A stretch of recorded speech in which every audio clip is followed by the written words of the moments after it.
다 같이 기도하겠습니다.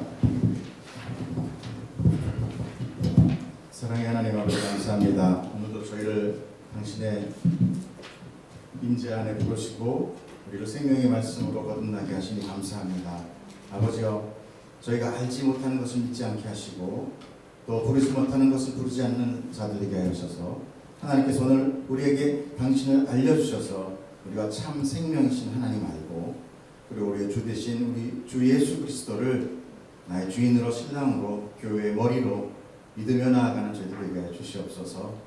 늘 하나님 앞에 알기를 원하는 그 열망으로 나아싸우니 오늘도 성령 하나님 우리를 도우사 생각나게 하시고 깨우치고 가르쳐 주시옵소서. 모든 것 감사드리며 우리 주 예수 그리스도 이름으로 기도드렸사옵나이다. 아멘. 할렐루야. 축복합니다.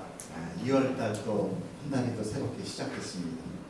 하나님께서 우리가 첫날 1월 1일 우리 같이 보았듯이 늘 새 도화지를 주시며 다시 우리에게 기회를 주시는 것 같이 오늘도 또 한 날 주님과 함께하는 그 새 도화지의 아름다운 주님과의 추억을 그리시길 축복합니다. 이제 바울의 전도 여행이 본격적으로 이제 시작이 됐습니다. 바보에서 그는 총독을 만났고 거기서 하나님의 백성이 기다리고 있는 것을 보았습니다. 바나바와 사울은 안디옥 교회의 사역자였어요. 주축된 사역자. 그와 함께한 여러 선지자와 또 교사들이 있었습니다. 그들은 안디옥 교회에서 성도들을 말씀으로 가르쳤고 성장의 핵심 인물이 되었죠. 그런데 그렇게 막 부흥의 일로를 겪고 있는 안디옥 교회에 성령님의 명령이 떨어졌습니다. 그것은 이방 선교의 시작을 명령하시는 거였어요. 그러므로 바나바와 사울은 따로 전도 사역을 이제 떠나게 된 것입니다.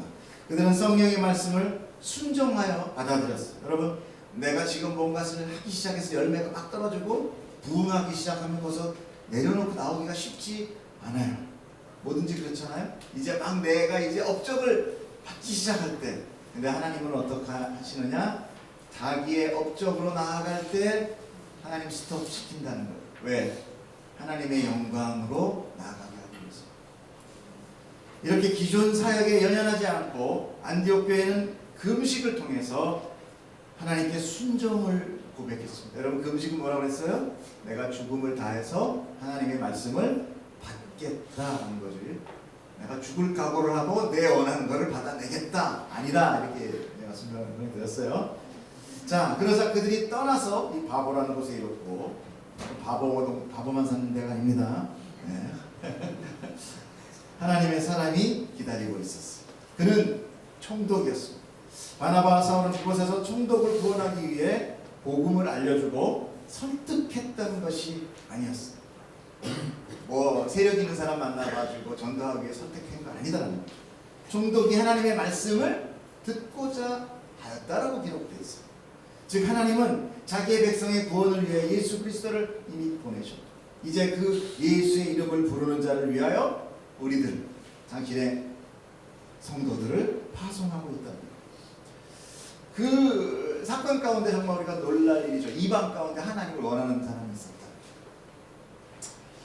하나님 부르는 사람이 이렇게 많지 않습니다. 전도해보면은 아무리 참 잘해주고 그렇게 해도 하나님을 찾지 않아요. 그런데 그렇게 하나님을 찾는 사람이 있는 것도 놀랄 일인데 더 놀랄 일이 있었다. 무엇이냐? 그곳에 마술사가 있어요. 마술사며 거짓 선지자며 그가 또 더 놀라는 것은 유대인이었다는 것이죠. 이것은 하나님을 안다고 하는 자가, 하나님을 알고 있었어요. 유대인은 하나님을 안다고 하는 자가 하나님의 말씀을 가로막는 사단의 노릇을 하고 있었다는 것을 우리는 꼭 기억해야 돼요. 내가 하나님을 좀 안다고 해서 내 안에 교만이 있을 때 우리는 조심해야 돼요. 가끔 그런 생각합니다. 제 안에 미친 존재가 있는데 제 안에 분명히 악한 놈이 살고 있어요. 그렇지 않으면 나한테 분노가 일어나지 않아요. 미운 사람 그런 거 있잖아요. 미운 일, 속상한 일 이런 거 보면 화나죠. 그리고 막 가끔씩 보면은 정말 이렇게 여러분들한테 내 속을 다 보이기가 죄송할 정도로 내 안에 악함이 있다는 것을 나는 알아요. 그죠? 다 알아요? 나는 알아요. 그때 정말 속상하죠. 난 그러고 싶지 않은데 분명히 내 안에 뭔가 악한 존재가 살고 있다는 것을 우리는 깨닫게 됩니다. 우리가 하나님을 안다고 하면서도 실상 세상과 함께 두 주인을 섬기고 있다는 거예요. 자기의 유익을 위해서 언제든지 하나님 앞에 또 다른 내가 나를 가로막을 수 있다는 것, 그것을 우리는 묵상해야 됩니다. 여러분, 하나님을 앞으로 나가는 그것을 막는 것은 절대 내 옆 사람이 아니에요. 환경도 아닙니다. 나예요. 내가 하나님들 이름도 부르지만 또 내가 하나님들 저주하고 하나님의 걸 막 이렇게 불만을 토로하는 것도 나예요. 맞죠? 우리는 이런 말씀 앞에서 이렇게 한 번씩 나를 사람이 깨뜨립니다. 그 감추고 있는 게 얼마나 힘들어요. 자, 이제 그들은 다시 전도 여행을 떠납니다. 13절, 14절 한번 읽어주세요. 시작.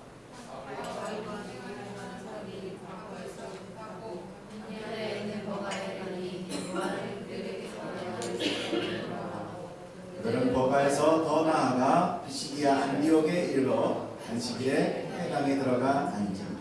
자, 그들이 바보를 떠나서, 바보란 지역입니다. 뱃길로 밤빌리아에 있는 버가라는 동네로 들어갔다. 근데 거기서 어떤 일이 생긴 거예요.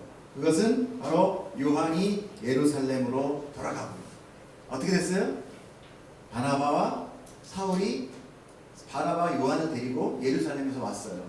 그죠? 그래서 같이 전도여행을 떠났는데 얼마 되지도 않아서 요한이 돌아가 버립니다.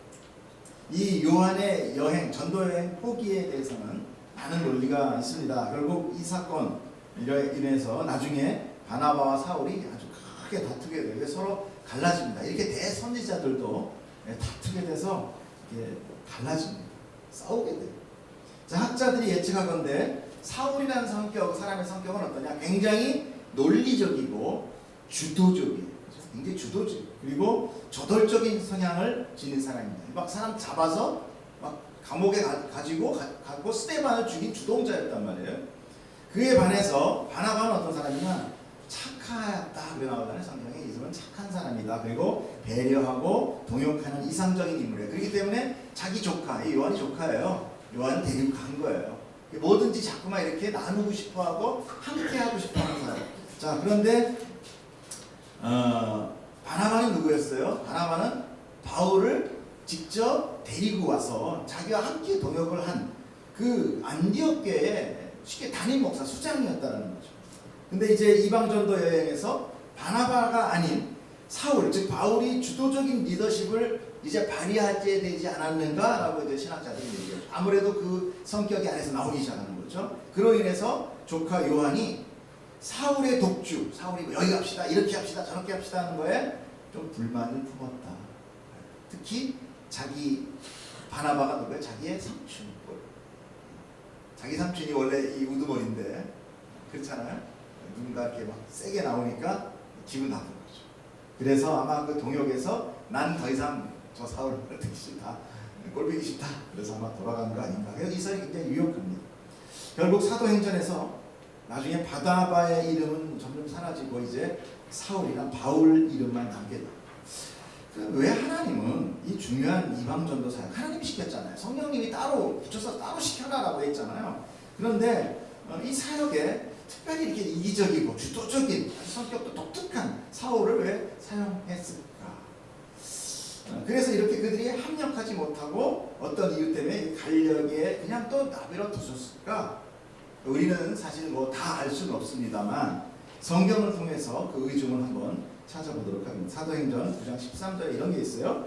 아나니아가 대답하여 주여 이 사람에 대하여 내가 여러 사람들에게 듣사온즉 그가 예루살렘에서 주의 성도에게 적지 않은 해를 끼쳤다 하더니 여기서도 주의 이름을 부르는 모든 사람을 결박한 고난을 대제사장들에게 받았나이다 하거늘. 아나니아가 얘기한 거예요. 그랬더니 하나님께서 주께서 이르시되 가라, 이 사람은 내 이름을 이방인과 임금들과 이스라엘 자손들에게 전하기 위하여 택한 나의 그릇이다 라고 얘기하시면서 그가 내 이름을 위하여 얼마나 고난을 받아야 할 것을 내가 그에게 보이리라 하십니다 라고 말씀합니다.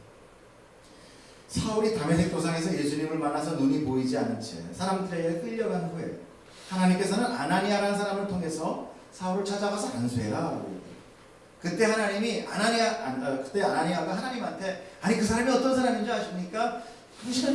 하나님 믿는 그리스도를 다 잡아 죽이는 사람이에요. 그랬더니 이렇게 하나님께서 하나님께서 말씀하십니다. 비록 초반에 바나바와 사울을 함께 전도여행을 세우셨지만 결국 이방 전도의 주도는 누구였다? 하나님이 세우셨던 사도 바울이다라는 것이 하나님의 뜻이었다라는 것을 우리는 이 성경을 통하여 알게 되는 거죠. 바울의 철두철미한 성격이 황폐한 이방 지역에 밭을 가는 험한 일꾼으로서 세복을 받았다. 하나님은 우리에게 각자의 다양한 성격을 주십니다. 성격 분석을 해보면 정말 다양해요. 그런데 저 사람은 왜 저래? 저 사람은 뭐 이렇게 이래? 이게 표준이야? 이게 아니라 하나님은 다양한 성격을 주셔서 그 다양함을 통하여 진짜 그것이 합력해서 하나의 하나님의 뜻을 이루게 하시기 원합니다. 우리가 함부로 누군 아니다, 그 사람은 아니다라고 얘기할 수 없다는 겁니다. 이렇게 우리는 각자의 삶에 하나님의 뜻과 임무가 있다는 것을 우리는 알아야 돼요. 그래서 성도는 우연이라든지 불평으로 인하여 닥쳐오는 인생의 고난이 아니라 각자의 맡은 임무가 있는 것이다. 여러분, 우리의 삶 가운데 내가 보기에 나는 이제 하찮네, 나는 아무것도 아니야, 난 아무것도 못해 라고 할 수 있어요, 없어요? 없다는 거예요. 그건 내가 결정하는 게 아니에요. 하나님 결정하십니다. 우리는 이미 하나님의 나라를 유업으로 받으신 자입니다. 할렐루야. 네. 여러분, 이제 앞으로 받을 잔재가 아니에요. 내가 열심히 예배 나오고 하루도 안 빠지더라고 막 아멘 아멘 해야 하나님 나라 들어가시는 분이 아니라 하나님이 이미 다 주시고 만드셔 나가십니다. 그걸 꼭 기억하시고, 그러니까 여러분, 얻은 자예요. 받은 자예요. 받은 자로서 내가 그 삶을 살아가는 거예요. 특별히 우리 보고 뭐라고 그랬다고 그랬어요? 신부라고 그런다고 그랬잖아요. 신부는 내가 아무리 정말 그런매이 같이 살아도 내가 임금한테 시집가는 순간 난 뭐가 돼요? 빨리 얘기해줘. 왕비가 되는 거야. 왕비가 되는 거야. 그래서 내 삶이 어쩌건 상관없어요. 이 세상 온천하의 왕이신 예수 그리스도의 내가 신부가 되는 순간 나는 뭐예요? 왕비가 되는 거야. 왕 같은 제사. 바로 그 이야기의 성경이. 근데 여러분, 내가 왕 돼야지 그러고 뭔가 열심히 하는 거 아니라는 거예요. 그 신부가 열심히 한 거 없어요. 단지 뭐예요? 그 신랑을 참 사랑을 하고 그 신랑에 순종하고 그것이 신부가 해야 될 일이에요. 자꾸만 신부가 딴 데 가서 자꾸만 눈 더 찢고 그러다가 자꾸 찢다 보면 이렇게 동그랑 하나 돼요. 이렇게 얼굴 깎고 뭐 이러지 마세요. 나중에 신랑이 보다 누구세요? 이렇게 하면 어떻게 해요? 알아보셔야 돼요. 그래서 여러분은 이미 복을 받고 또 그 복의 복을 더한 자다. 믿으셔야 돼요. 자, 오늘 본문부터 이제 사울이라는 이름은 사라지고 바울이라고 부르고 있음을 알게 됩니다. 이제 이후에 사울이라는 이름은 더 이상 나오지 않아요. 결국 이제는 바울이라는 그 이방인의 사도라는 그 이방의 이름, 헬라의 이름 바울이 나타납니다. 자, 바울 일행은 비시디아 안디옥에 이르게 되었습니다. 우리가 처음 이방 지역의 교회가 선 곳이 안디옥 교회다 그랬어요. 그런데 이게 무슨 또 안디옥이냐? 여기 지역이 좀 달라요. 그래서 그건 약간 그 안디옥보다 저 위쪽에 있습니다. 그래서 지명이 같을 뿐 그것을 구분하기 위해서 비시디아 안디옥이다라고 부릅니다. 자, 그런데 이 지역에 유대인들이 많이 살고 있었다는 거예요. 유대인들은 자기 하나님을 믿는 종교가 있었죠. 민족 종교. 그래서 안식일을 지켰습니다. 안식일을 지키는 종교의식을 행하기 위해서 유대인은 어디 가든지 회당을 지었어요. 한국 사람 어디 가든지 뭐 져요? 교회부터 짓죠. 유대인과 비슷해요. 한국 사람도 어디 가면 늘 교회당, 예배당부터 졌어요. 잘하는 거예요. 잘하는 거예요. 여러분, 자꾸 우리가 마음과 뭐 이렇게 십자가가 많아 그러지 마세요. 제가 처음에 교회 개척할 때 그랬어요. 하나님, 지금도 많아 터지고 문 닫는 데가 2년을 못 넘기는 개척교회가 수두룩딱상해. 뭘 또 능력도 없는 저보고 교회 개척하랍니까? 쩐도 없고 능력도 없고 아무것도 없는데. 그때 하나님이 저한테 마음속에 이런 게, 야, 내가 내 교회 지는데 네가 배 아픈 게 뭐냐? 뭐 도와준 거 있냐? 나는 온 세상의 건물이 다 내 교회였으면 좋겠다. 왜 네가 배 아파하니? 그때 제가 확 한마디 얻어맞은 것 같았어요. 바로 얘기했어요. 죄송합니다. 제가 교만했습니다. 열심히 하나님의 교회를 세우겠습니다. 뭐 이렇게 했는데 지금 여기가 있습니다. 그러니까 교회는 건물이 아니다. 우리는 교회를 건물로 보고 있지만 하나님은 거기가 우리가 교회라는 거예요. 이렇게 유대인들은 어디 가든지 먼저 회당을 지었어요. 그리고 안식일에는 모두 그것에 모여서 이제 그 회당이 어떤 담당한 회당장 한 사람을 이제 거의 세웠겠죠. 거기 정리하고 그 회당장이라고 그래요. 회당장이 이제 두루마리 성경을 이제 좀 약간 좀 그래도 지식이 있는 히브리 말에 능통한 사람이 이제 읽어주는 거예요. 성경이 없었습니다. 두루마리 이렇게 다 두루마리 됐었어요. 그리고 여러분 아십시오? 성경에는 이 장과 절의 구분이 없습니다. 원래는 그냥 한 부분부터 끝까지 쫙 써내려간 거예요. 그거를 인쇄하기 위해서 장절로 구워낸 거예요. 그러니까 여러분이 읽다가 이제 마지막 장이 끝났네. 그럼 여기서 끝인가? 아, 뒤가 궁금하네. 그냥 나가십시오. 성령님이 이걸 하시는 거예요. 읽으시는 거예요. 자, 이렇게 두루마리 성경을 랍비가 읽어주고 그리고 하나님께 찬송 드리며 예배를 드렸던 거예요. 비록 바울과 예수를 믿는 기독교인들은 언제가 예배하는 날이에요? 안식일 그 다음날, 그죠? 네, 안식일 다음날 주일 예배 드렸지만 그러나 그들은 전도를 위해서 제7일 안식일에 유대인들이 모이니까 그곳에 간 거예요. 그러니까 우리가 너무 형식에 모일 필요는 없어요. 중요한 건 하나님의 뜻이에요. 어느 지역에 가니까 다 화요일날 모여있더라. 혼자 가서 주일날 지키지 마시고 그건 마음으로 지키되 사람들한테 모여서 말씀 전할 수 있는 곳으로 가는 게 맞다라는 거죠. 자, 이런 상황을 볼 때 바울은 전도의 타겟을 이방인이라기보다는 이방 지역에 거주하는 유대인으로 삼았다라는 것을 우리는 알 수 있어요. 일단 유대인들을 복음화해야 그 지역에 기독교가 정착되기가 수월했어요. 나중에 보면은 기독교가 정착이 되는데 복음이 정착되는데 유대인들, 이방에 사는 유대인들이 막 다 들고 일었습니다. 저거 다 가짜다 그래갖고 막 바울 죽이려고 그러고 그래요. 그러니까 먼저 그 유대인들을 복음화시키는 게 우선이다라고 생각하는 거죠. 사실상 바울이 이방 지역의 복음을 전해서 그곳에 믿는 자들이 생기고 교회가 생겼는데도 불구하고 많은 공격을 받습니다. 유대인들의 공격을 많이 받고 예수 믿는 자들을 이단으로 박해하고 그리고 그런 공격해가지고 많은 뭐 율법을 지키게 하고 막 이런 것들 때문에 많이 부닥치는 것들을 사도행전 여러 곳에서 보게 됩니다. 그래서 더더욱 이방 지역의 유대인들의 복음화는 아주 중요했다라는 것을 우리가 압니다. 그래서 여러분 복음은 어디에 있냐? 저 세상 바깥에보다 지금 우리 교회 안에 더 필요하다는 것을 우리는 사도행전을 통해서 깨닫게 되는 거예요. 교회가 복음을 붙들지 않으면 세상적이 되고 기복적인 우상 종교가 되어버려서 결국은 우리가 세상으로부터 순수한 하나님의 자녀로서의 빛된 삶을 살지 못하고 세상으로부터 비판을 받는 공격의 대상이 돼요. 물론 예수님, 하나님은 세상으로부터 비판을 받고 대적을 받습니다. 공격을 받아요. 그러나 그것보다도 더 성도의 삶, 이 교회의 역할을 못하면 결국 세상으로부터 뭐라 그래요? 짠맛을 잃으면 밟힌다 그러잖아요. 그 짠맛인 소금이 뭐냐면 언약이에요. 언약. 소금 언약. 소금을 왜 언약이라고 했을까요? 변하지 않으니까. 소금을 아무리 짜게 쪼개도 짠맛은 있단 말이에요. 그러니까 하나님이 소금을 들어서 내가 너와 이 지키는 언약은 결코 변하지 않는다는 거예요. 그런데 소금의 맛을 잃는다는 건 뭐예요? 언약을 잃어버리면. 그러니까 말씀 안에 우리가 성경을 뭐라고 얘기해요? 구약과 신약, 약속의 책이란 말이에요. 언약의 책. 언약을 잃어버리면 너희는 다 잃어버린 거다. 그러면 세상으로부터 너희는 밟힐 거다. 그 이야기. 그래서 지금 요즘 슬로건이 뭡니까? 뭐 요즘도 아니에요. 뭐 한참 전부터 계속 복음으로 돌아가자 이거예요. 복음으로 돌아가자. 다시 복음으로. 이런 이야기들이 많이 있습니다. 여러분 복음 그러면 다 그 정도는 내가 다 알지. 예수님이 십자가에 걸려서 나를 위해서 돌아가셨습니다. 난 다 알아.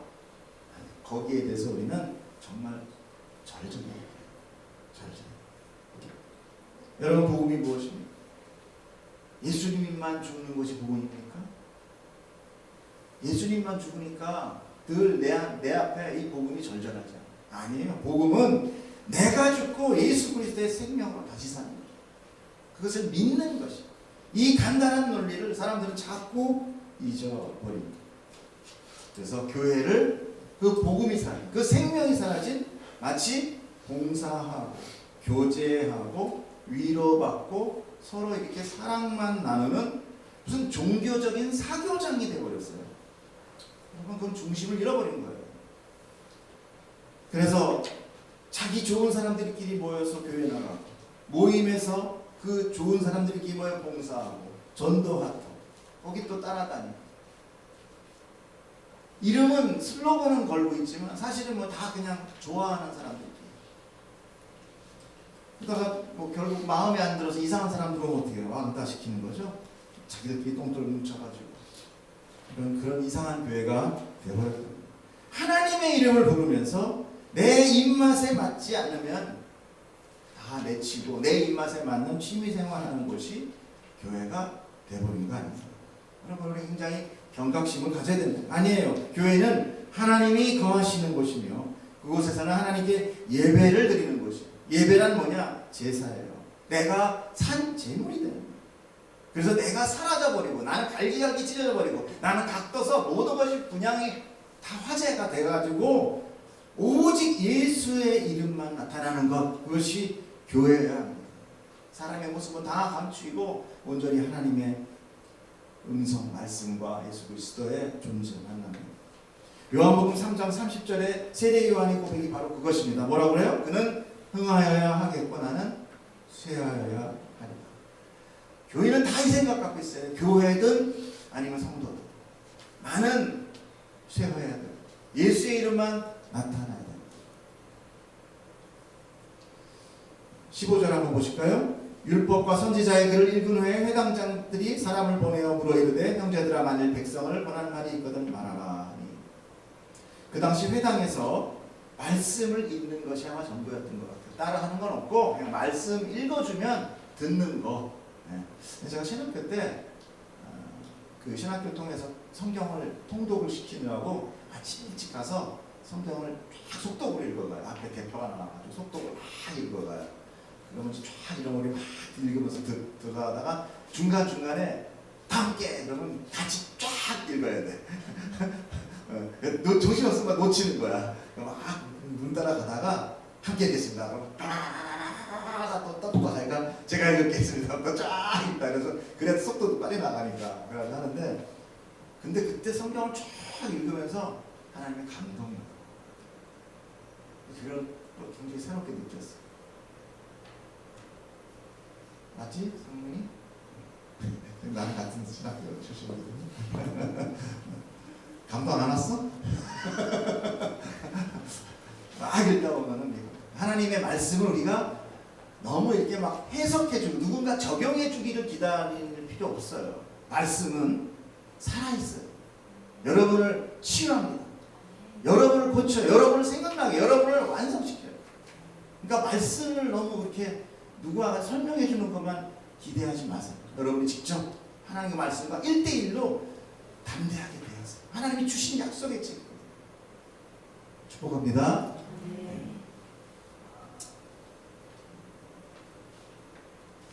그러니까 거기도 아마 랍비가 좀 있었으니까 랍비라는 것은 뭐 이렇게 율법 선생님이죠. 좀 있었으면 아마 말씀도 좀 설명을 해줬을 텐데 아마 거기는 랍비는 없었던 거 모양이에요. 그래서 말씀만 읽어준 거예요. 그 중에 그래서 성경에 지식이 있는 사람을 이제 가끔씩 이렇게 청해서 말씀을 좀 할 수 있으면 좀 얘기해 주십시오. 이런 것들이 이제 아마 있었던 모양이에요. 그래서 이제 바나바와 사울이 선지자와 선생님을 아마 처음에 데려갈 때 자기소개를 했겠죠. 우리가 이제 유대의 선생님입니다. 우리 안디교에서 왔는데 이렇게 했겠죠. 그래서 회당장들이 이제 회당장이 그에게 설교를 부탁한 거예요. 여러분, 그러니까 우리는 얼마나 참 행복한 사람입니까? 여러분, 일주일 동안 제가 성경 여기저기 찾아서 주석서 뒤져서 히브리어 사전 잘 모르는 그 이상한 글자를 찾아가면서 적용해서 여러분에게 설명해드립니다. 여러분에게 거저먹는 거죠. 얼마나 좋아요. 저는 정말 매주 이게 설교가 끝나고 이제 주일이 되고 월요일 딱 되면 뭐 목사는 월요일에 쉰다고 하잖아요. 아니에요. 그때부터 스트레스. 그때부터 하나님 또 무슨 말씀을 주셔야 되는데 내가 전해야 될 때 뭘 전해야 껴 있는데 아직까지는 그냥 뭐 제가 제 얘기하고 싶지는 않습니다. 하나님 주시니까 너무 감사하고 그래서 뭔가 하나님 나한테 주시면은 정말 주의 빨리 됐으면 좋겠어요. 빨리 전하고 싶어요. 네, 좀 제가 말이 어눌해서 여러분에게 잘 설명드리지 못하면 그저 죄송할 뿐입니다. 자, 그러니까 저를 위해서 기도를 많이 해주셔야 돼요. 제일 중요한 건 하나님의 말씀이 터져나오는 그것을 위하여 여러분 기도하십시오. 그래야 여러분한테 유익이 됩니다. 자, 바울이 외칩니다. 16절부터 좀 긴데 22절까지 읽어주세요. 시작. 바울이 일어나 손짓하며 말하되 이스라엘 사람들과 우리 하나님을 경외하는 자들아 들으라. 이 이스라엘 백성의 하나님이 우리 조상들을 택하시고 애굽 땅에서 나그네된 그 백성을 높여 큰 권능으로 인도하여 내사 광야에서 약 40년간 그들의 소행을 참으시고 가나안 땅의 모든 족속을 멸하사 그 땅을 기업으로 주시기까지 약 450년간이라. 그 후에 손짓한 사무엘에게까지 사사를 주셨더니 그 후에 그들이 왕을 구하거늘 하나님이 베냐민 지파 사람 기스의 아들 사울을 40년간 주셨다가 해하시고 다윗을 왕으로 세우시고 증언하여 이르시되 내가 이새의 아들 다윗을 만나니 내 마음에 맞는 사람이라 내 뜻을 사실이라 하시나. 네, 아멘. 네. 자, 하나님을 경외하는 사람들아 들으라. 그런데 그 두 부류가 나눠지게 봅니다. 하나는 이스라엘 백성아 들으라. 두 번째는 여러분 하나님을 경외하는 사람을 들으라.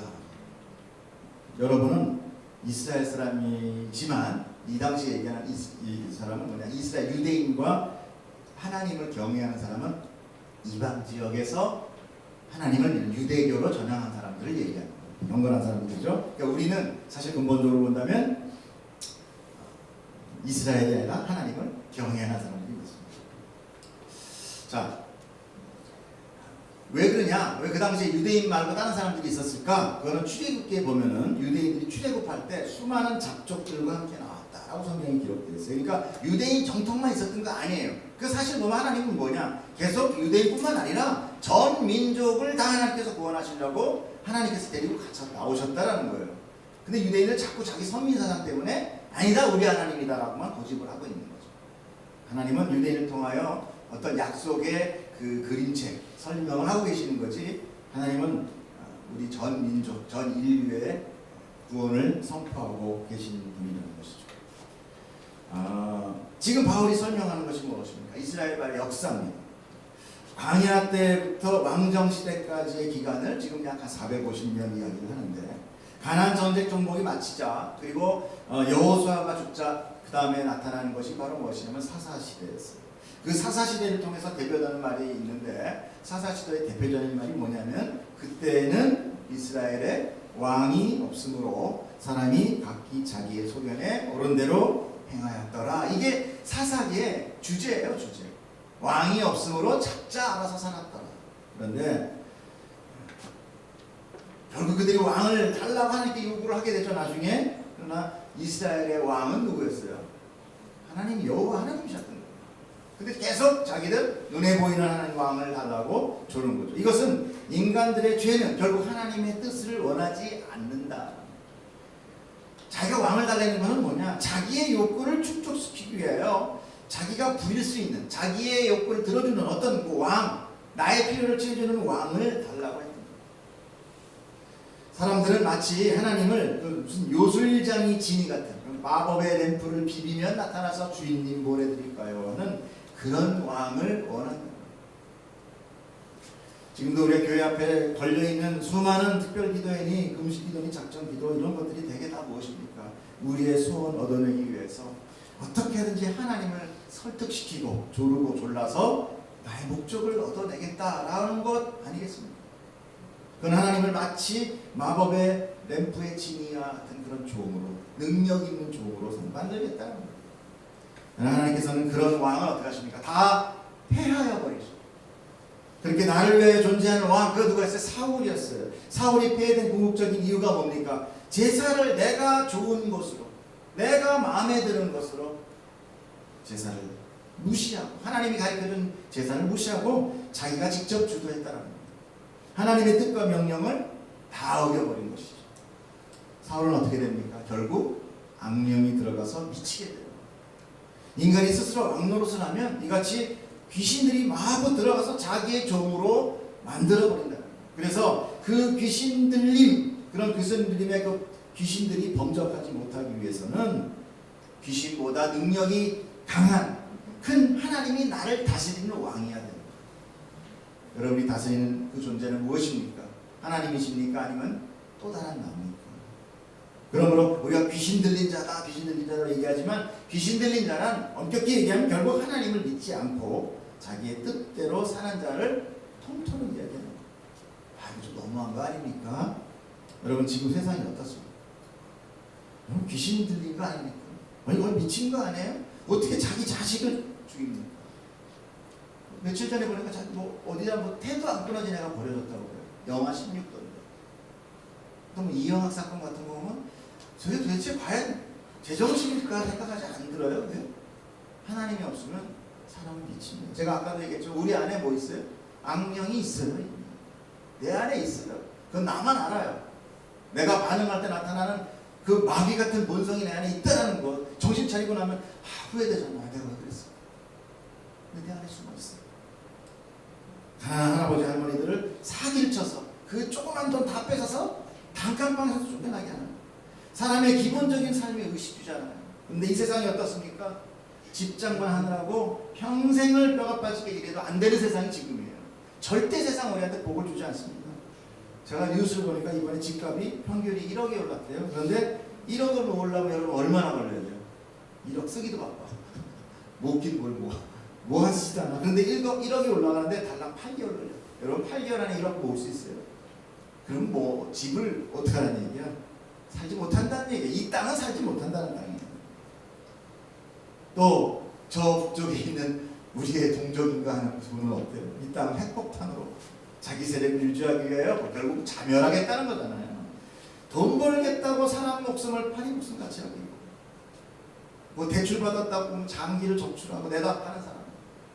이게 인간의 모습들이에요. 지금 우리가 같이 살고 있는 이게 지옥 아닙니까? 사실 보면은 이거 같이 살벌한 지옥이 어디 있어요? 다 귀신 들린 자. 하나님이 없는 곳은 다 귀신 들린. 예전에 문명이 발달하지 않았을 때, 가까이 우리 아버지 어머니 시대 때, 삼시세끼 밥밖에 못 먹었을 때, 방앗간에 옹기종기 모여 살아도 이 정도는 아니었어요. 나름 행복했습니다. 거기서도 다 우리 부모님들 자식들 어떻게 방앗간에 있는데 그렇게 많이 나셨는지 몰라요. 다 나셨어요. 그리고 그때 성장한 자녀들, 그렇게 어렵게 성장한 자녀들이 부모 공경해요. 그러나 지금 금지옥역 키운 정말 자기 방에서 더운 물로 샤워하면서 자란 사람 자녀들이 어떻습니까? 자기밖에 없어요. 더 비참한 삶을 살고 질병도 더 많아졌습니다. 약은 많이 구하고 모든 치료는 늘었는데 병은 더 많아요. 암으로 죽는 사람이 더 많아요. 예전에는 암 한 번 걸린 게 정말 들릴까 말까 소설책에 나서 보면 있었는데 지금은 그냥 주변에 아니고 저도 암이 그냥 뭐 감기예요. 요새. 빚을 지고 파산한 사람 옛날에 그렇게 많지 않았습니다. 지금은 뭐 어디 가나 개인회생 파산 다 붙어 있잖아요. 이게 정말 좋아진 나라 맞습니다. 근데 우리 그냥 뭐 살면서 여기가 좋사오니 이거예요. 계속 여기가 좋사오니 계속 사탄은 거짓을 내보내고 있는데 그저 먹음직스럽고 보암직스럽고 먹어보지도 않고 그냥 좋아하는 거예요. 우리는 다 그래요. 하나님 없으면 다 말려들어갑니다. 다 말려들어갑니다. 거기에 누구 하나도 벗어날 사람은 없어요. 이것이 바로 세상 인간의 지혜와 문명이라는 것, 그리고 과학이 가져다준 풍족이라는 삶이에요. 이것이 여러분들 계속 인간의 뭐 인본주의와 과학을 발전과 문명이 아직도 부족해서 파라다이스가 아직 안 왔다라고 생각하시겠습니까? 정말 이 땅에 푸른 계절이 없습니까? 이 땅에 정말 천국이 임할 거라고 생각하십니까? 인간의 욕심이 왕으로 드러난 결코 일어나지 않습니다. 하나님을 왕으로 섬기지 않는 것은 다 귀신이 장악한 세상입니다. 지옥이에요. 그런데 하나님께서 당신의 마음에 맞는 왕을 세우신 거예요. 그것이 다윗이었어요. 하나님은 다윗이 목적이 아니라 다윗을 통해 당신의 뜻을 이루시는 것이 목적이었어요. 그래서 여기서 바로 다윗의 언약, 우리 그 언약이 나오죠. 다윗의 언약을 나옵니다. 이것을 이제 나단의 신탁이라고 부르는데 사무엘하 7장의 이야기. 제가 다 읽어드릴 수는 없고 시간이 없어서 뭐라고 얘기하느냐? 다윗의 왕위를 경고케 하고 하나님께서 친히 집을 지어주시고 너의 씨를 통해 나라를 견고하게 하고 그로 하여금 내 이름을 위해 집을 짓게 하게. 다윗이 하나님, 나는 이렇게 훌륭한 왕궁에 사는데 하나님은 저 성막에서 사시네요. 하나님, 내가 하나님 위해서 내가 성막을 짓게. 그러니까 하나님께서 뭐라고 얘기했냐? 내가 이 땅, 너 같은 놈 처음 봤다. 한 번도 나한테 내가 어디 산다고 이렇게 걱정하는 사람은 없었다. 어떤 선지자도 없었다. 내가 너한테 복을 줄게. 그러면서 언약을 맺는데 이 씨를 통해서 내가 나라를 견고하게 하고 그리고 그 이름으로 집을 짓게 하겠다. 아, 누구냐? 우리는 솔로몬이다 라고 얘기하는데 아니에요. 솔로몬 결국 어떻게 됐습니까? 수많은 이방신으로 인하여 멸망했잖아요. 이것은 바로 예수 그리스도를 얘기합니다. 그 다음에 그 이름을 위해 집을 짓는 그 집과 나라는 누구예요? 우리들이에요. 우리들. 하나님은 다윗을 통하여 당신의 나라를 견고케 하겠다고 약속하신 그 언약이 다윗의 수로 끝나는 게 아니라 우리의 언약으로 지금 흐르고 있는 거죠. 자, 23절, 25절 한번 읽어주세요. 시작.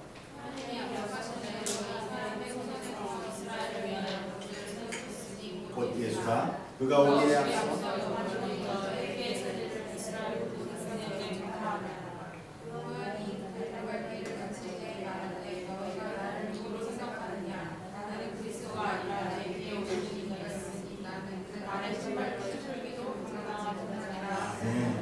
지금 바울이 설교를 하고 있는 것입니다. 자, 그 당시 이방의 유대인들도 세례 요한은 잘 알고 있었어요. 그가 선지라는 것도 알고 있었고 그를 존경했습니다. 그래서 많은 유대인들이 물 세례를 받았어요. 하지만 그 세례는 예수님의 승천으로 오신 성령의 세례가 아니고 그저 회개의 세례였던 것입니다.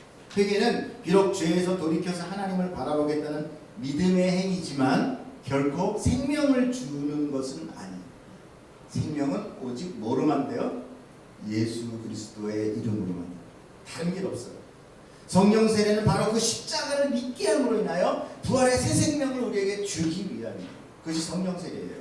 그건 따로 성령을 막 방언하는 게 성령 세례가 아니라, 그래서 여러분은 이미 물 세례와 동시에 성령 세례가 임하는 거예요. 여러분 세례 줄 때 뭐라고 그래요? 성부와 성자와 성령의 이름으로라고 하죠. 여러분 그렇게 세례 받았으면 다 세례를 받으시고 성령 세례를 받으시고, 물론 행위적인 거지만 하나님 거기에 함께 하시는 거죠. 그래서 바울이 회당에서 세례 요한의 이야기까지만 설명합니다. 그러나 결국 요점은 무엇입니까? 너희가 그렇게 읽고 있는 선지자의 글들, 아마도 사무엘서였을 거예요. 그 내용은 예수가 다윗의 씨로 오실 그 예언과 언약의 성취인 메시아다라는 것을 지금 증언하고 있는 것입니다. 지금 바울은 뭐만 얘기하고 있는 거예요? 모든 얘기가 다 어디로 귀결돼요? 예수로 귀결되고 있는 거예요. 여러분 예수 이름을 들어야 돼요. 그래서 설교마다 예수 이름 안 듣고 나오면 예수를 설명해 주세요 라고 얘기하셔야 돼요. 나 지금 여기 이렇게 어려운 시간, 귀한 시간 내서 왔는데 예수 얘기해달라. 여러분 예수를 아셔야 돼요. 그리고 그것이 바로 전도의 목적인 가르쳐 지키의 하나예요. 누구의 이름으로? 예수 그리스도의 이름으로. 여러분 우리의 신앙의 목적, 믿음의 주체가 바로 이것이에요. 예수 그리스도. 그리고 그분의 피값으로 나의 모든 죄를 사시고 믿는 자에게 은혜의 선물로 주시는 그 생명. 이것 외에 그 무엇이 더 필요합니까? 아무것도 필요 없어요. 세상에 주식이 올랐더라, 비트코인이 어쩌더라, 다 소용없어요. 그게 왜 강단에서 그런 얘기를 합니까? 다 필요 없어요. 예수 외에 없어요. 죽은 자에게 필요한 것은 보석이 아니에요. 권세도 아니에요. 능력도 아니에요. 오직 다 하나 있어요. 생명. 여러분 생명, 우리는 생명 필요합니다. 생명은 돈 주고 살 수 없어요. 아무리 노력해도 얻을 수 있는 것이 아니에요. 살아있어야 찬양도 있어요. 살아있어야 예배도 드릴 수 있는. 하나님은 죽은 자의 하나님이 아니에요. 하나님은 살아계신 자의 하나님이에요. 오늘 우리는 회당에서 말씀을 가르치는 바울의 설교를 보았습니다. 모든 가르침의 목적은 예수 그리스도예요. 우리는 무엇을 위하여 교회를 출석하고 예배를 참석합니다. 하나님을 찬양하고 말씀을 듣기 위하여 오시는 줄 믿습니다. 그러면 그 말씀 속에서 무엇을 얻기를 원합니까? 내가 하나님을 믿음으로 무엇이 변하였고 무엇이 기쁘게 되었습니까? 죄란 하마티아 관역을 벗어난 것을 내가 아무리 주의 이름을 부르고 교회를 출석 잘하고 말씀 공부를 열심히 한다고 해도 그 관역이 예수가 아니면 결국은 다 벗어나는 거예요. 내 뜻, 내 소원, 내 목적이 되는 것. 그것은 관역을 벗어난 죄예요. 죄. 그러니까 여러분들이 와가지고 내 소원 듣겠다고 기도하는 건 죄입니다. 여러분 복음을 몰라서 열심히 교회 다니고 예배드리고는 죄인이 되는 이런 우를 범하지 않기를 축복합니다. 살아있어야 찬양 드리고 우리가 살아있어야 예배 드리듯이 그 죄 문제 해결돼야만 우리가 하나님 앞에 산 자로 나아갈 줄 믿습니다. 기도하겠습니다.